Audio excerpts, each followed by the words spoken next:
کیا انسان یہ گوارا کرتا ہے کہ اسے اولیاء اور ابدال اور صدیقین سے بے تعلق اور دور افتادہ کر کے غافل و فاسق لوگوں کے زمرے میں رکھا جائے اور اس کا ایمان زائل کر دیا جائے؟ کیا انسان یہ سمجھتا ہے کہ اہل تصوف مرید اور مراد کی راہ میں ابتلا کا آنا یعنی مصائب و پریشانیاں محض ہر کسی کے لیے ہیں، تو مصائب و پریشانیاں ہر کسی مرید کے لیے نہیں؟ مگر دوسری جانب رسول اکرم صلی اللہ علیہ وآلہ وسلم کا ارشاد ہے کہ میرے اوپر 2 ماہ کا ایسا مصائب کا وقت آیا کہ مجھے اتنا طعام یعنی کھانا دیا گیا کہ حضرت بلال رضی اللہ عنہ کی بغل اسے چھپا لیتی۔ پس راہ سلوک کے مسافر کے لیے ضروری ہے کہ جب اس سفر میں وہ ابتلا سے گزرے، تکالیف، اذیت، مصائب و پریشانیوں اور مصیبتوں سے گزرے، انبیاء و اولیاء کرام اور صدیقین کا طریقہ احوال موافقت کر کے اسی کے اوپر اپنے سفر کو جاری رکھے، اور انبیاء و اولیاء اور صدیقین کا جو طریقہ احوال ابتلا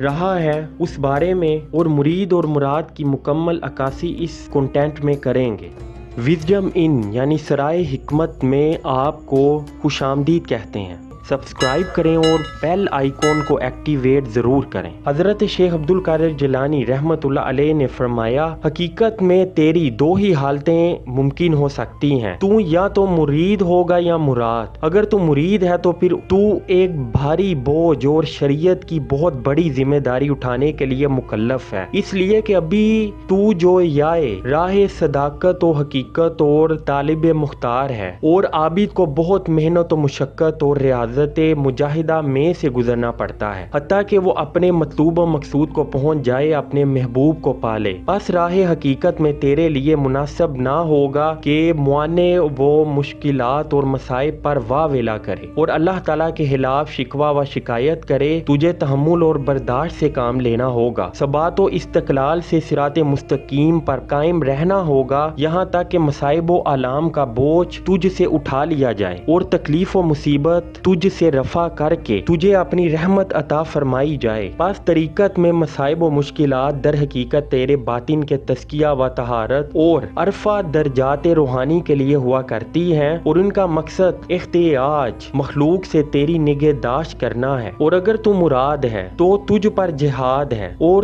تجھ پر آفات وارد ہوں تو ان آفات کے خلاف بھی اللہ تعالیٰ پر تہمت نہ لگا اور اس کی شکایت نہ کر، نیز اس کے نزدیک تیری جو قدر و منزلت اور توقیر ہے اس میں شک و شبہ نہ لا۔ اس لیے اللہ تعالیٰ صاحب مراد اولیاء اللہ پر کبھی اس وجہ پر بلائیں نازل کرتا ہے کہ ان کے درجات کو بلند تر کرے اور ان کو روحانی رفت و قوت بخشے۔ لہذا تیرے مراد ہونے کی صورت میں بھی اللہ تعالیٰ کا منشا یہ ہے کہ وہ تیرا رتبہ اولیاء کرام اور ابدال کے رتبہ سے ملائے اور تجھے اپنے نزدیک و قریب بلند کرے۔ کیا تو یہ گوارا کرے گا کہ تجھے اولیاء اور ابدال اور صدیقین سے بے تعلق اور دور افتادہ کر کے غافل و فاسق لوگوں کے زمرے میں رکھا جائے، اور جو قوت ایمانی تجھے ان کی صحبت میں حاصل ہوئی ہے وہ زائل ہو جائے؟ اگر تو اس بلندی درجات سے غفلت و اغماض بھی برتے تو اللہ تعالیٰ ہرگز پسند نہیں کرے گا، کیونکہ وہ فرماتا ہے تمہارے مسالے اور فلاح و بہبود اللہ تعالیٰ ہی جانتا ہے اور تم نہیں جانتے۔ پھر اگر تم یہ کہے کہ ابتلا تو